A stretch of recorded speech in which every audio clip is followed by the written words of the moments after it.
Welcome to it's UTV. స్వతంత్ర భారతంలో ఏకైక మహిళా ప్రధాని ఆమె. భారతదేశం కోసం సర్వస్వం కోల్పోయిన చరిత్ర ఆమెది. మరో దేశానికి స్వాతంత్రాన్ని అందించిన ధీరత్వం ఆమెదే. శత్రువుని ఎంతటి వాడైనా కలబడి నిలబడి కొట్లాడే తెగించే తెగింపు ఆమెది. అస్థిరత సుస్థిరత తేల్చుకోవాలని ప్రజలనే ప్రశ్నించిన తెగింపు గొంతు ఆమెది. ఎస్, ఆమె ఎవరో కాదు, Indira Gandhi, the iron lady of India. Indira is India, India is Indira. ఇవాళ ఆమె 41వ వర్ధంతి. అయితే ఇందిరాగాంధీ అనగానే ఎక్కువగా కూడా గుర్తొచ్చే కొన్ని అంశాలు ఎక్కువగా కూడా గుర్తొస్తూ ఉంటాయి. కానీ ఆమె అంతకు మించి ఇందిరాగాంధీ గురించి కూడా ఇవాళ మాట్లాడదాం. ప్రజెంట్ నాతో పాటు జూమ్ లైన్లో అందుబాటులో ఉన్నారు. స్వతహాగా ఈయన అడ్వకేట్ రామకృష్ణ గారు, కానీ ఈయన పొలిటికల్ హిస్టరీ బాగా తెలిసిన వ్యక్తి. ఇండియా పొలిటికల్ హిస్టరీని బాగా ఫాలో అవుతారు. వారితో మాట్లాడి ఇందిరాగాంధీ గురించి ఈరోజు ఒకసారి కూడా మనందరం మరలా గుర్తు చేసుకుందాం. నమస్కారం రామకృష్ణ గారు. నమస్కారం అండి. ఇందిరాగాంధీని ఐరన్ లేడీ ఆఫ్ ఇండియా అని ఎందుకంటారు? అండ్ ఇంకో నినాదం ఏంటంటే Indira is India, India is Indira అనే నినాదం ఎలా వచ్చింది అసలు?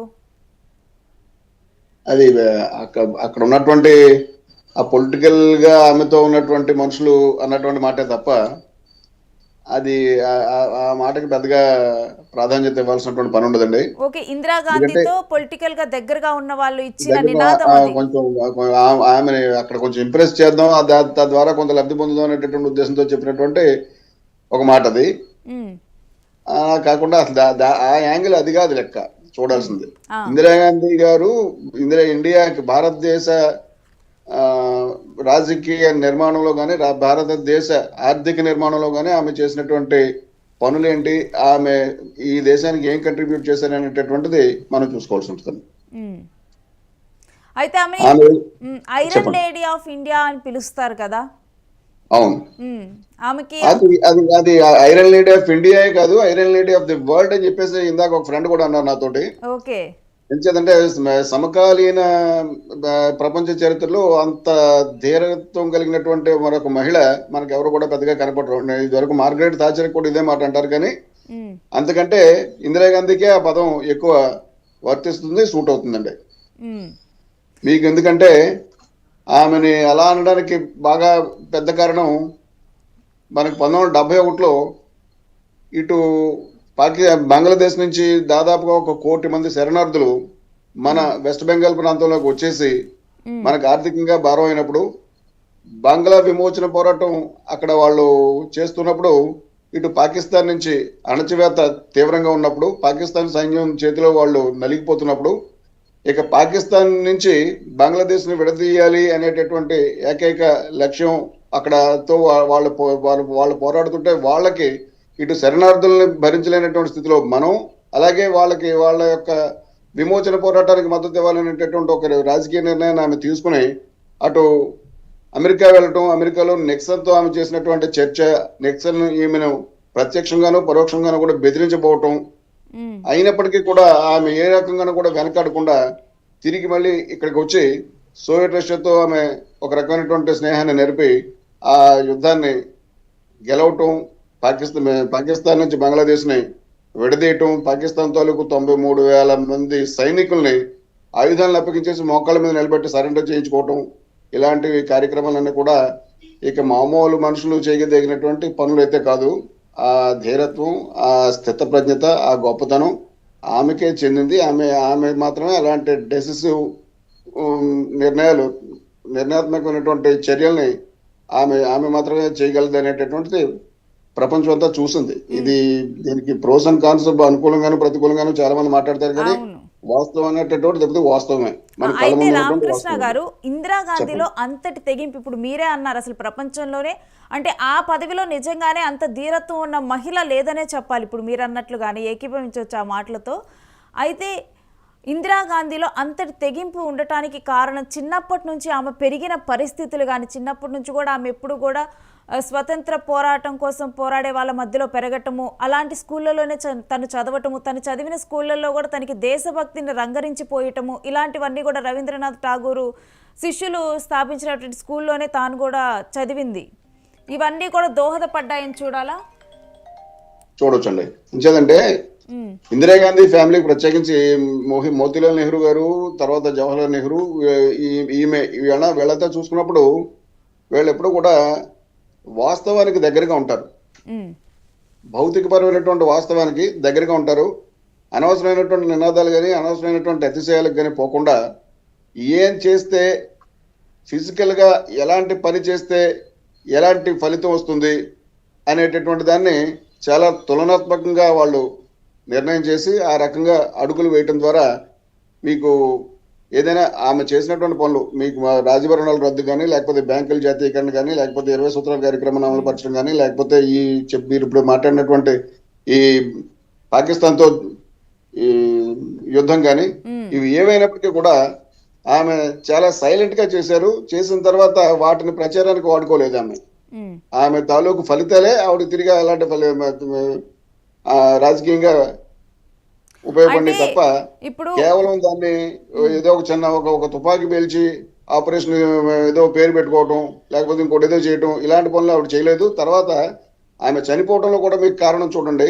1984లో 84 జూన్లో అనుకుంటాను, అక్కడ స్వర్ణ దేవాలయంలో తిష్ట వేసి స్వర్ణ దేవాలయంలో ఇతరులు ఎవరు రాకూడదు, రాలేరు అనేటటువంటి ఒకే ఒక బలహీనతను వాళ్ళు వాడుకుని అక్కడ దేశ వ్యతిరేక కార్యకలాపాలకు పాల్పడుతుండే ఎవరో భేంద్రన్ వాలే నేతృత్వంలో దేశ వ్యతిరేక కార్యకలాపాలకి విచ్ఛిన్నకరమైనటువంటి కార్యకలాపాలకు పాల్పడుతుంటే ఆమె ధైర్యంగా సైనిక చర్యను జరిపింది. ఆపరేషన్ బ్లూ స్టార్ అనేటటువంటి దాన్ని జరిపి ఆ తర్వాత ఆమె యొక్క నిజాయితీ అక్కడే చూడాలి మీరు.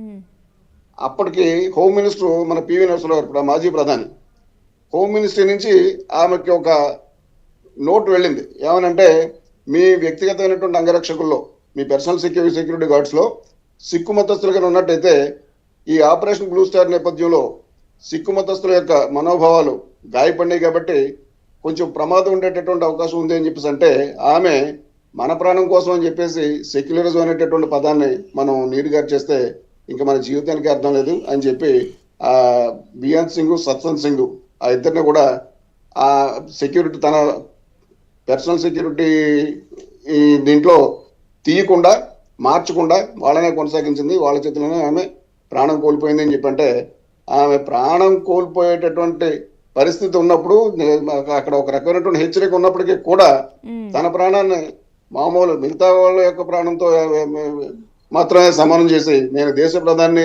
నాతో ఇంత నిమిత్తం ఉన్నటువంటి అనేటటువంటి అంశాన్ని కూడా ఆమెను వదిలేసి అంత ఆమె ధైర్యానికి, ధీరత్వానికి ఉక్కు మహిళ అని చెప్పినటువంటి దానికి ప్రత్యేకగా ఆమె నిలబడింది అక్కడ. అంటే నమ్మిన సిద్ధాంతం కోసం ప్రాణం ఇచ్చిన ప్రధానిలాగా చెప్పొచ్చు ఆమెని. ప్రాణాన్ని లెక్క చేయలేదు. ఒకవేళ తన ప్రాణం దానికి మూల్యం చెల్లించాల్సి వస్తుంది అని చెప్పి అన్నప్పటికీ కూడా వెనకాడలేదు ఆ నిర్ణయం తీసుకోవడంలో. ఆ స్వర్ణ దేవాలయంలోంచి ఆ తీవ్రవాదులను ఫ్లష్ అవుట్ చేయడంలో దానికి చెల్లించాల్సినటువంటి మూల్యం తన ప్రాణమే అవుతుంది అని చెప్పి అన్నప్పటికీ కూడా ఆమె వెనుకాడలేదు. అలాంటి ధీరోదత్తమైనటువంటి నిర్ణయాన్ని అంత ధైర్య సాహసాలతో ఆమె తీసుకున్నారు. అని మీరు చెప్పారు. బంగ్లాదేశ్ కి స్వాతంత్రం రావటంలో కూడా ఆమె కీలక పాత్ర పోషించారని మీరు చెప్పారు. అంటే తన అంత పాత్ర పోషించడానికి ఇప్పుడు మీరు చెప్పినట్లుగా కూడా అక్కడ ఉన్నటువంటి శరణార్థులు ఇండియాకి రావటము అది మనకి ఆర్థిక భారంగా మారింది. కేవలం ఈ అంశమేనా, లేకపోతే మనం కూడా స్వాతంత్రం కోసం పోరాడింది కూడా ఆమె చూశారు.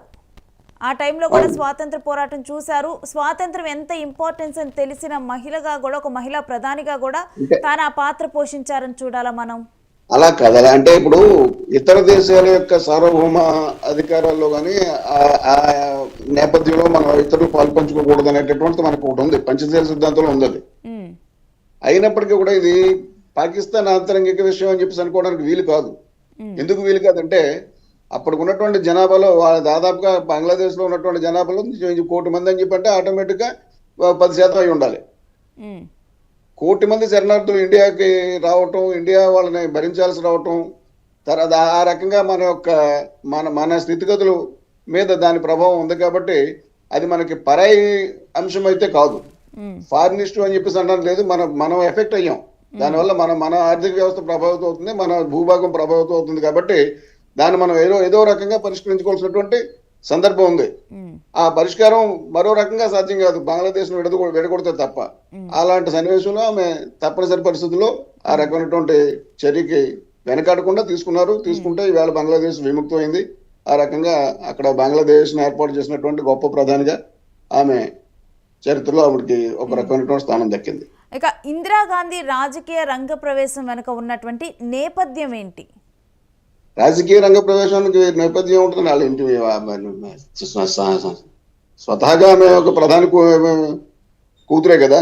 ఉమ్, అప్పటికే ఆవిడ 1917లో ఆవిడ పుట్టిన తర్వాత 1930-35 ప్రాంతంలో ఆమె వానర సేన అని చెప్పేసి ఒక సేనను ప్రత్యేకించి తయారు చేసింది ఆవిడ. అప్పట్లో ఈ స్వాతంత్ర పోరాట సంబరంలో పాల్గొనేటటువంటి ఈ ఉద్యమకారులందరికీ కూడా సాయం అందించడానికి, లేకపోతే వాళ్ళు చెప్పినటువంటి పనులు కొన్ని చేయడానికి తన ఈడు పిల్లలతో వానర సేన అని చెప్పేసి సెపరేట్ గా ఒక సేననే తయారు చేసింది ఆవిడ చిన్నప్పుడు.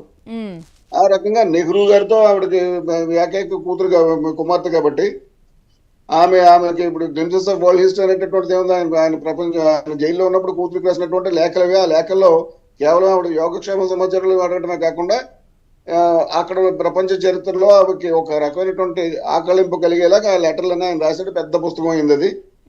ఆ ద్వారా ఆవిడకి సహజంగానే ఆ రకమైనటువంటి నేపథ్యం ఆవిడది. దానికి తగ్గట్టుగానే ఆ సహృదయత కూడా మనిషిలో ఉంది కాబట్టి కేవలం పదవి కావాలనేటటువంటి ధోరణి కాకుండా ఆమె ఆ బాధ్యత వచ్చినప్పుడు దాన్ని నెరవేర్చాలనేటటువంటి ఒక కార్యోన్ముఖత ఆవిడలో ఉంది కాబట్టి ఆమె ఆ రకంగా చేయగలిగారు అనేది నా ఫీలింగ్. ఇక నెహ్రూ మరణానంతరం కూడా అసలు ఆమె ఎలాంటి పరిస్థితిని ఎదుర్కొన్నారు? నెహ్రూ గారి మరణానంతరం నెహ్రూ గారు ఉన్న టైంలో ఆమె కనీసం పార్లమెంట్ మెంబర్ కూడా కాదండి.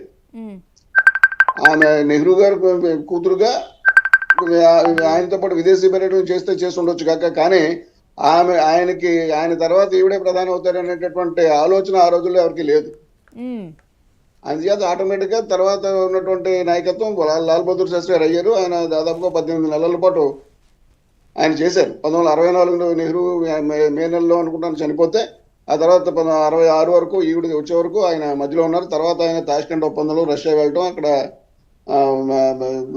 గుండెపోటు గురవటం, ఆయన అకస్మాత్తుగా చనిపోవటం సంథింగ్ జరిగింది. ఆ తర్వాత ఇక్కడ ఇండియా వచ్చిన తర్వాత మిగతా వాళ్ళందరికీ వాళ్ళు ఉన్నటువంటి నిజలింగప్ప, మిగిలినటువంటి సిండికేట్ పెద్దలందరికీ, నీలం సంజయ్ రెడ్డి గారు, తర్వాత ఇంకా మిగిలినటువంటి పెద్దలందరికీ కూడా ఈమె ఆల్టర్నేటివ్ గా కనిపించారు ఆవిడకి. ఏం చేద్దంటే నెహ్రూ గారు అమ్మాయి కాబట్టి నెహ్రూ తాలూకు గ్లామర్ ని ఈవిడ క్యారీ చేస్తుంది కాబట్టి ఆటోమేటిక్ గా ఇంక వేరే ఆ స్థాయి నాయకత్వం మరొకరు ప్రజలకు చూపించగలిగినటువంటి పరిస్థితి లేక ఈమెని ఆల్టర్నేటివ్ గా పెట్టుకున్నారు. ఆమె అప్పుడు ప్రధాని అయ్యారు. ఇక మాజీ ప్రధాని వాజ్పేయి లాంటి యోధులు కూడా ఇందిరాగాంధీ గురించి కీర్తించారు. అవునండి, అపర దుర్గా అని చెప్పేసి ఆయన అన్నారు. వాజ్పేయి గారు ఒక్కొక్క సందర్భంలో అనుకోకుండా భావావేశంలో నిజాలు పలికేస్తుంటారు ఆయన. ఆ తర్వాత మళ్ళీ ఆ నిజాలని తర్వాత నేను అనలేదని చెప్పేసి అనేటటువంటి మాట కూడా ఆయన అంటుంటారు.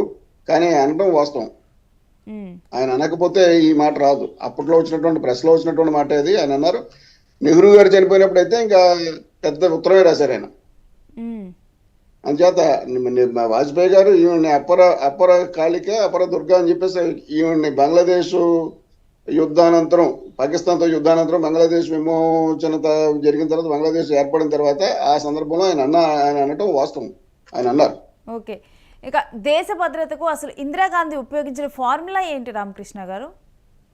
దేశ భద్రత అనేటటువంటిది ఫార్ములా అంటే ప్రత్యేకించి అని కాదండి. ఇప్పుడు దేశానికి కావాల్సినటువంటి వాళ్ళ ఉన్నటువంటి అక్షరాస్యత కానీ, లేకపోతే ఈ లైఫ్ ఎక్స్పెక్టెన్సీ కానీ, లేకపోతే పారిశ్రామిక రంగం కానీ, నీటిపారుదల రంగం కానీ మనకి కావాల్సినటువంటి పరిస్థితుల్లో లేవు.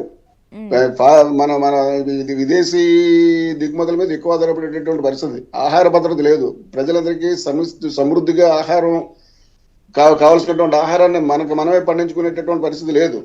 ఆమె అప్పుడు స్వామినాథన్ గారిని ఉపయోగించుకుని, అగ్రికల్చరల్ సైంటిస్ట్ స్వామినాథన్ గారిని ఆయన సలహాలను తీసుకుని ఆమె హరిత విప్లవానికి ఆవిడ బీజం వేసింది. హరిత విప్లవం వల్ల వరి వంగడాలు కొత్త అధిక దిగుబడినిచ్చేటటువంటి వరి వంగడాలను కనిపెట్టడమే కాకుండా, ఈ రసాయనాలు ఎరువుల్ని వాడటమే కాకుండా కొత్త విప్లవాత్మకమైనటువంటి మార్పులు తేవటం, దానికి పైగా ఈ రకమైనటువంటి ఈ నీటిపారుదల రంగంలో అనేక ప్రాజెక్టులు అప్పటికే వాళ్ళ తండ్రి గారు చేసినటువంటి వాటిని కొనసాగిస్తూ కొత్తవి చేరుస్తూ ఈ ఈ ఈ భారత అగ్రికల్చరల్ వ్యవసాయ రంగాన్ని ఆవిడ పరిపుష్టం చేశారు. మీకు ఒక చిన్న విషయం ఏంటంటే ఆవిడ వచ్చే నాటికి వీట్ ఉత్పత్తి, గోధుమ ఉత్పత్తి దేశవ్యాప్తంగా 11 మిలియన్ల టన్నులు ఉండేది. ఆమె వచ్చిన తర్వాత అది ఈ 10 ఏళ్ల కాలంలోనూ 26 మిలియన్ల టన్నులకి పెరిగింది గోధుమ ఉత్పత్తి ప్రత్యేకించి. ఓవరాల్ గా ఆహార ధాన్యాలు అన్ని కలిపితే 7 కోట్ల టన్నులు ఉండేటటువంటిది 14 కోట్ల మెట్రిక్ టన్నుల ఆహార ఉత్పత్తి జరిగింది. ఆవిడ డబుల్ అయింది ఆమె ఉన్నటువంటి హరిత విప్లవ కారణంగా.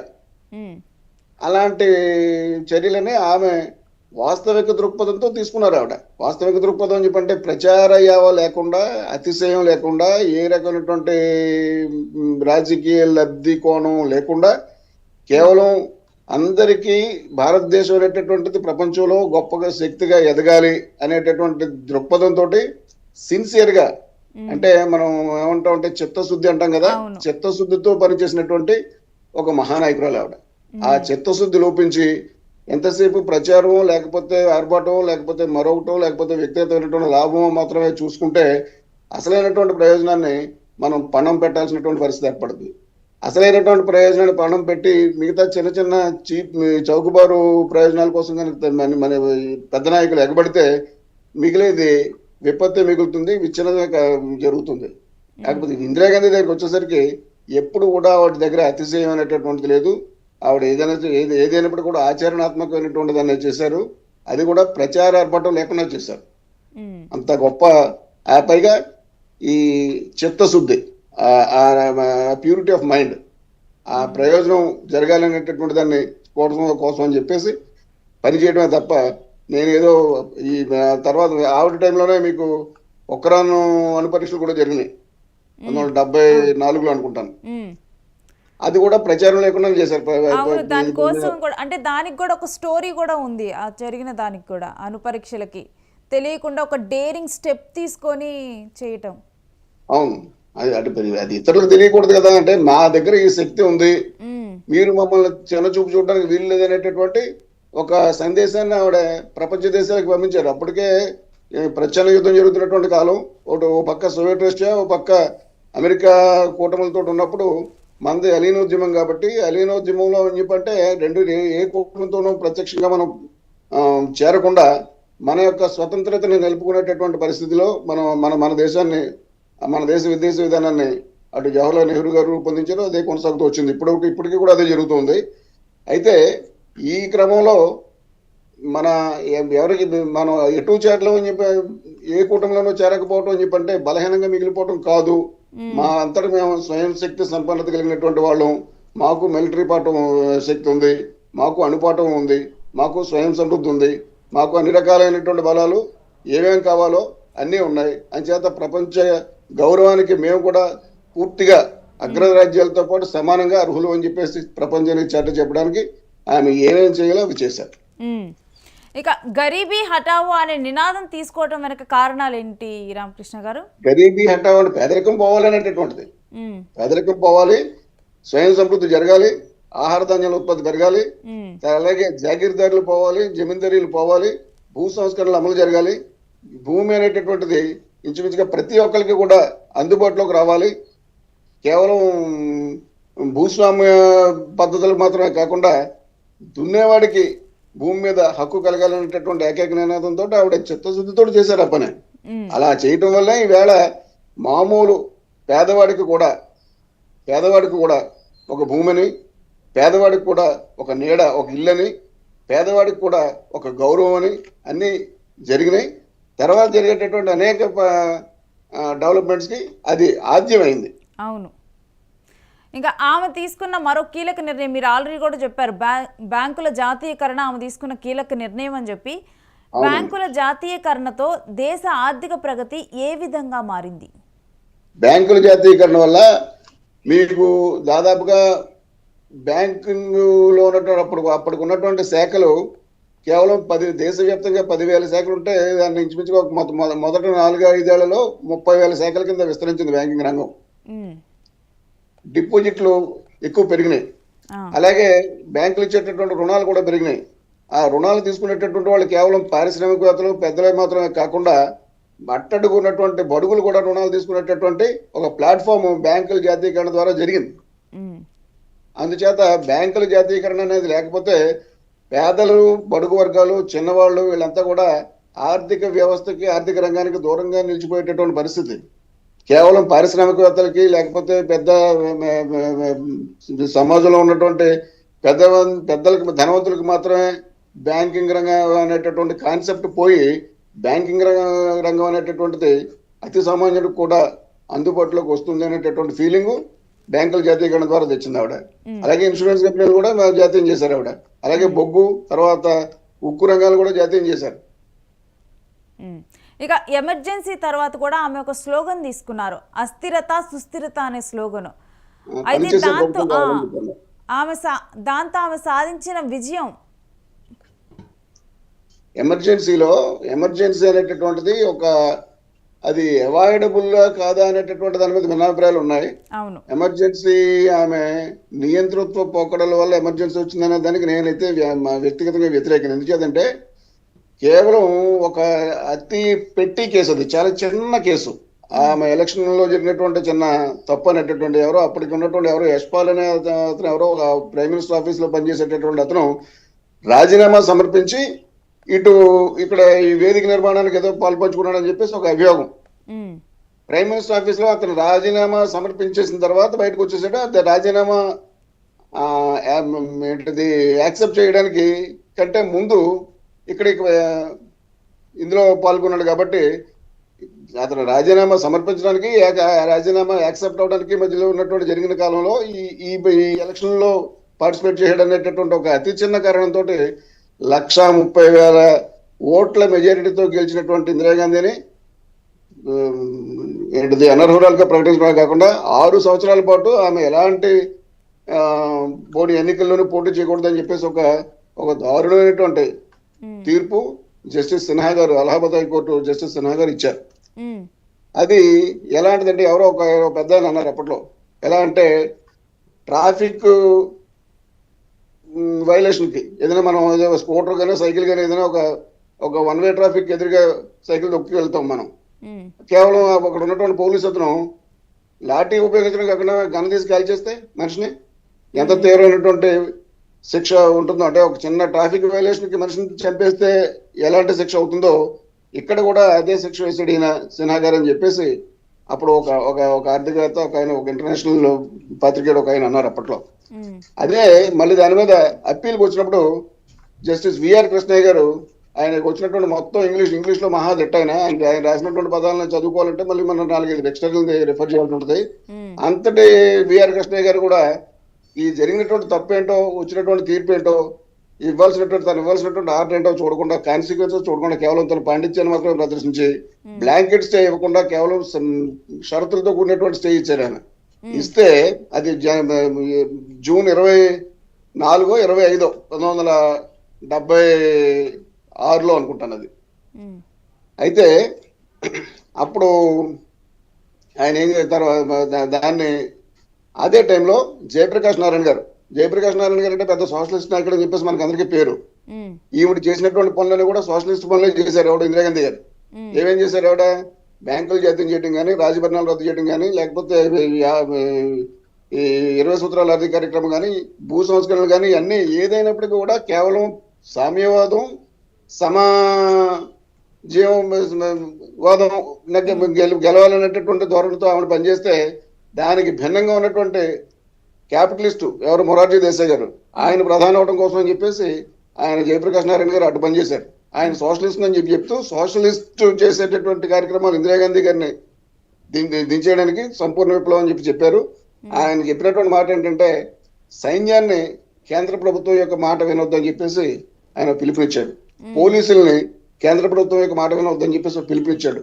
వాళ్ళు మరుసటి రోజు జూన్ 25వ తారీఖున March to the residence of prime minister అని చెప్పేసి, great March to the residence of prime minister అని చెప్పేసి ఒక కాల్ ఇచ్చారు. 3 లక్షల మందితోటి, ఒక పెద్ద ఉన్మాదంతో, ఆ పిలుపుతోటి 3 లక్షల మందితో ప్రైమ్ మినిస్టర్ యొక్క ఈ నివాసాన్ని ముట్టడిస్తారని చెప్పేసి ఒక పిలుపునిస్తే ఆ ఏర్పాటు నెల జరుగుతున్నప్పుడు ఆమె ఇంకా ఉక్కిరి బిక్కిరి అయిపోయి లేనటువంటి పరిస్థితుల్లో ఆమె ఎమర్జెన్సీకి పెట్టడం జరిగింది.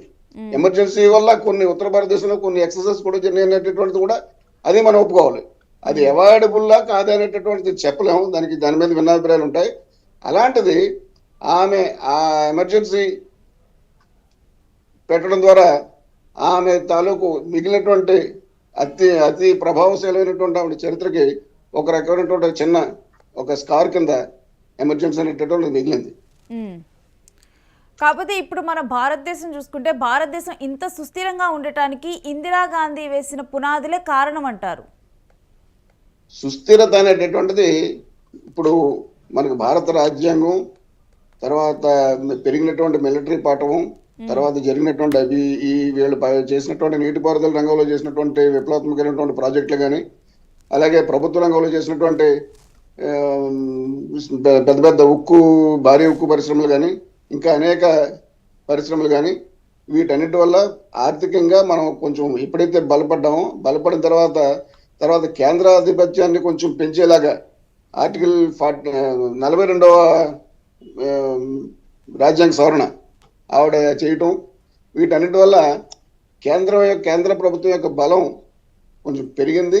ఆ రకంగా అది ఎప్పుడైతే పెరిగిందో ఆటోమేటిక్గా దాని యొక్క ప్రభావం వల్ల దేశ విచ్ఛిన్నతకి అవకాశం లేనటువంటి ఒక సమగ్రమైనటువంటి ఒక చట్టం కూడా కాదు, చట్టం మనకి ఫ్రేమ్ అది ఏర్పడింది. అది ఆయన చేయడానికి ఇందిరాగాంధీ గారే కాకుండా అన్ని రకాలుగా అటు నెహ్రూ గారు కానీ, అంబేద్కర్ గారు రాసినటువంటి రాజ్యాంగం కానీ అనేక కారణాలు ఉన్నాయి. ఇండియన్ మెంటాలిటీ కూడా కొంత కారణం. మనకి ఇండియా నుంచి విడిపోయేటటువంటి ఆ వ్యతిరేకత ఎప్పుడో సిక్కు తీవ్రవాదులు చేసినటువంటి పనులు అంటే ఎవరైనా ఒకటి అస్సాం తర్వాతలో కానీ, బోడోలు కానీ ఇలాంటి చిన్న చిన్న ఏదో ఉద్యమాలు జరిగినప్పటికీ కూడా వాటిని ఇండియాని విడదీసేసి పట్టుకోగలిగినటువంటి పరిస్థితి ఇవాళ ఎప్పుడు ఉండదండి. దానికి తగినటువంటి ఏర్పాటు అందరూ చేశారు. కేవలం ఇందిరాగాంధీ గారే కాదు, కాకపోతే ఇందిరాగాంధీ గారి ప్రముఖ పాత్ర అందులో. అయితే దేశ ఐక్యత కోసం ఆమె ఏదైతే విధానాలు అవలంబించారో అవే ఆమె ప్రాణాలు తీసినట్లుగా చూడాలా మనం? అవే అనేటటువంటిది ఐక్యత కోసం ఖచ్చితంగా ఐక్యత కోసం చేసి దేశ సమగ్రతని కాపాడటం కోసమే ఆమె చేశారు, అందులో డౌట్ లేదు. ఆ సమగ్రతని కాపాడుకోవటంలో ఆమె చేసినటువంటి పనుల యొక్క పర్యవసానాలను ఆమె ఆలోచించలేదు. పర్యవసానం ఏమైంది? ఆమె ప్రాణం అయింది, ఆమె ప్రాణ త్యాగం అయింది. దాన్ని కూడా ఆమె లెక్క చేయలేదు. చేయకుండా సిక్కు తీవ్రవాదులను అణచివేయడానికి ఆపరేషన్ బ్లూ స్టార్ చేయటం, అలాంటి పనులు ఆటోమేటిక్గా మరి ఆమె యొక్క స్టబర్న్ మెంటాలిటీని తెలియపరుస్తాయి. ఒకవేళ గనక ఆమె ఆ రోజు ఆ విధంగా కూడా ప్రాణాలు కోల్పోకుండా ఉంటే గనక ఇప్పుడు దేశ రాజకీయాలు ఏ విధంగా ఉండేవి? ఆమె ప్రాణాలు కోల్పోకుండా ఉంటే ఖచ్చితంగా నేను చెప్తున్నాను కదండి, ఇప్పుడు భౌతిక పరంగా ఏదైతే ఆచరణాత్మకమో అదే చేస్తారు. ఆమె కానీ ఆమె తండ్రి అదే చేశారు, రాజీవ్ గాంధీ గారు కూడా అదే చేశారు. ఇప్పుడు ఉన్నటువంటి ఈ వాతావరణం, ఇప్పుడు ఈ తర్వాత డెవలప్ అయినటువంటి ఈ ఇన్ఫర్మేషన్ టెక్నాలజీ రంగం కానీ, ఇంటర్నెట్ కానీ, మరొకటి ఇవన్నీ మార్పులన్నీ ఆమె చూసి లేరు. ఆమె టైంలో ఉన్నట్టయితే కనుక ఆమె మరింత ప్రోగ్రెసివ్గా ఉండేవారు. ఖచ్చితంగా ఆమె ఏం చేసినా, ఇప్పుడు మీకు ఒక భారీ పరిశ్రమ లేకపోతే ఉక్కు ఉత్పత్తి అవ్వదు, ఒక భారీ పరిశ్రమ లేకపోతే ఒక బొగ్గు తవ్వకం అవ్వదు, ఒక భారీ ప్రాజెక్ట్ లేకపోతే నీటిపారుదల రంగం ఉండదు. ఒక బాక్రానంగల్ ప్రాజెక్టే 3,50,00,000 ఎకరాలకి నీరు సప్లై చేస్తుందటండి ఒక బాక్రానంగల్ ప్రాజెక్టు. అలాంటి బాక్రానంగల్ కానీ, మహానది మీద కట్టినటువంటి హీరాకుడ్ కానీ, మన నాగార్జున సాగర్ కానీ ఎన్ని లక్షల ఎకరాలకి వాళ్ళు నీరు పారించి నీటి వసతిని ఏర్పాటు చేశారో ఒకసారి చూడండి. అలాగే ప్రభుత్వ రంగంలో ఏర్పాటు చేసినటువంటి బిలాయి కానీ, దుర్గాపూర్ కానీ, ఈ రూర్కెలా కానీ ఈ ఉక్కు పరిశ్రమల వల్ల ఎంత అభివృద్ధి జరిగిందో చూడండి. ఏ రకంగా చూసినప్పటికీ కూడా ఈవేళ మనకి ఏదో ఒక ఇన్ఫోసిస్ లేకపోతే టీసీఎస్ ఈ యాంగిల్లో ఆలోచిస్తున్నారు తప్ప అవన్నీ కూడా ప్రైవేట్ సంస్థలు. అప్పుడు కాలానుగుణంగా వచ్చినటువంటి ఒక ఇంటర్నెట్, తర్వాత ఐటీ, ఈ డెవలప్మెంట్ కి గవర్నమెంట్ కి సంబంధం లేదు. అది కాలానుగతంగా వచ్చినటువంటి పనులు. ఇప్పుడు మొబైల్ ఫోన్ ఉంది, ఆ మొబైల్ ఫోన్ ఇవన్నీ కూడా శాస్త్ర సాంకేతిక రంగంలో జరిగినటువంటి ఆయా పైనర్స్ ఎవరైతే ఉన్నారో వాళ్ళు కనిపెట్టి మనకి అందించినటువంటి 5 అస్త్రాలు ఇవి. వీటికి ప్రభుత్వానికి ఏ రకమైనటువంటి లింకు లేదు. అయినప్పటికీ ప్రభుత్వం చేయాల్సినటువంటి పని తన పెట్టుబడితో ప్రజల నుంచి సేకరించినటువంటి పన్నుల రూపంలో సేకరించినటువంటి డబ్బుతో తిరిగి ప్రజలకి ఉపయోగపడేటటువంటి ఏ పనులు చేస్తుంది, రోడ్లు వేయటం కానీ, ప్రాజెక్టులు నిర్మించడం కానీ, లేకపోతే ఈ ఉక్కు పరిశ్రమలు నిర్మించడం కానీ, ఇలాంటి ఈ ప్రజలకు కావాల్సినటువంటి ఏమేం చేస్తున్నారంటే అది చూడాలి. కానీ ఇటు మనకి వేళ ఎలా తయారయ్యారంటే ఏదో ఒక ఐటీ రంగంలో ఎవరో గూగుల్ వాళ్ళు కానీ, లేకపోతే ఇంకొక టీసీఎస్ వాళ్ళు కానీ, లేకపోతే మైక్రోసాఫ్ట్ వాళ్ళు కానీ ఇవన్నీ వీళ్ళని చూపించి అది మేమే అని చెప్పేటటువంటి పరిస్థితి, దౌర్భాగ్య పరిస్థితి అది. అసలు మనకి మైక్రోసాఫ్ట్కి, మనకి గూగుల్కి, మనకి టీసీఎస్లకి, ఇన్ఫోసిస్కి సంబంధం ఉంటుంది అసలు. మామూలు ప్రజలకి వాళ్ళ వ్యాపారాలు వాళ్ళు చేసుకుంటారు, అందులో చేసేటటువంటి ఉద్యోగులు చేసుకుంటారు. ప్రభుత్వానికి వాళ్ళకి అసలు ఏ రకమైనటువంటి సంబంధం లేదు. ప్రభుత్వం అలాంటి పరిశ్రమలు అభివృద్ధి పరిచేటటువంటి నేపథ్యాన్ని సృష్టించి వదిలేస్తే చాలు. దాని నుంచి పట్టుకుని అదే వాళ్ళ అభివృద్ధిని వీళ్ళు కంట్రిబ్యూట్ చేసేస్తూ ప్రజల డబ్బులతోటి అది తమ ప్రచారానికి వాడుకునేటటువంటి చౌకబారు ఎత్తుగడలన్నీ ఇప్పుడు మనం చూస్తున్నాం. ఈ రకం చీప్ మెంటాలిటీ అయితే వాళ్ళది కాదు, ఎవరిది ఇందిరాగాంధీ ఫ్యామిలీది ఎవరిది కాదు. వాళ్ళు ఏం చేసినప్పటికీ కూడా చాలా నిర్మాణాత్మకంగా జాతి ప్రయోజనాల కోసం, ప్రజల యొక్క అవసరాలు తీర్చడం కోసం, ఒక ఉత్పత్తిని పెంచడం కోసం ఏదైతే అది చేసి ఏది కావాలితే ఉన్నటువంటి పరిమిత వనరులతోటి ఎంత అద్భుతమైనటువంటి పనులు చేయాలో అంత అద్భుతమైనటువంటి పనులు వాళ్ళు చేశారు. వాళ్ళు స్థాపించినటువంటి ఈ ఎడ్యుకేషన్ ఇన్స్టిట్యూషన్స్ కానీ, లేకపోతే వైజ్ఞానిక రంగంలో చేసినటువంటి పనులు కానీ, ఈ ఉక్కు పరిశ్రమలు కానీ, లేకపోతే భారీ నీటి పారుదల ప్రాజెక్టు కానీ, ఏవైనప్పటికీ కూడా వాళ్ళు చేసినటువంటి పనులకి సాక్షులుగా మనకి మన ఎదురుగానే కనపడతాయి. రైట్, థ్యాంక్ యూ రామకృష్ణ గారు మాతో కూడా ఈ డిస్కషన్లో పాల్గొన్నందుకు. థ్యాంక్ యూ వెరీ మచ్ అండి. మీ యూటీవీ ప్రేక్షకులందరికీ కూడా ఈ అవకాశం నాకు ఇచ్చి నాతో చెప్పించినందుకు మీ అందరికీ కూడా ధన్యవాదాలు తెలియజేస్తున్నాను. Thank you very much. Thank you అండి. సో చూసాం కదా, ఎనలిస్ట్ రామకృష్ణ గారు కూడా ఈరోజు ఇందిరాగాంధీ 41వ వర్ధంతి సందర్భంగా కూడా యూటీవీతో మాట్లాడటం జరిగింది. ఇక ఇందిరాగాంధీ అంటే కూడా చాలామంది కూడా ఎమర్జెన్సీ గుర్తొస్తూ ఉంటుంది. కానీ ఎమర్జెన్సీ కన్నా కానీ ఇప్పుడు భారతదేశం ఇంత సుస్థిరంగా ఉండటానికి ఆమె మొదటి స్వతంత్ర భారతదేశంలో మొదటి మహిళా ప్రధానిగా, ఏకైక మహిళా ప్రధానిగా ఆమె అందించిన కృషి చాలా ఉంది. సో అవన్నీ కూడా ఆయన మనతో యూటీవీ ప్రేక్షకులతో మనతో పంచుకోవటం జరిగింది. Keep watching UTV.